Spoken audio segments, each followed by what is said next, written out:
problem first. As you can see, this angle here would be equal to this angle because they are opposite angles. So that means that this will also be angle x. This is angle x. This is also angle x. So when we add these three angles, we will have a 180 degrees. So let's add them.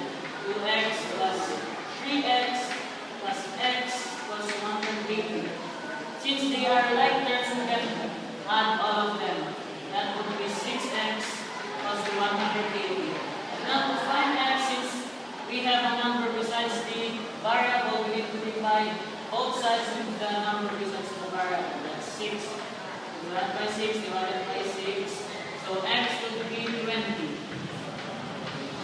Now for the next problem is only, as you can see, just take up,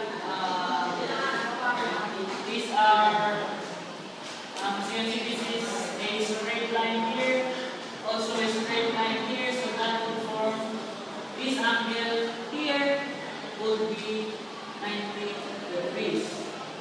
Also, the triangle here, they are equal sides here, so this angle would be equal to this angle. This is angle 38, this will also be angle 38.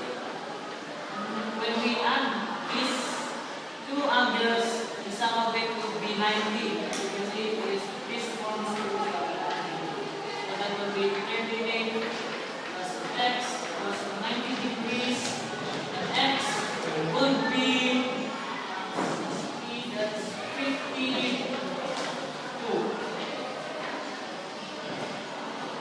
And that would be all for quadrilaterals, and if you'd like to learn more, it's your job to look at it. So that would be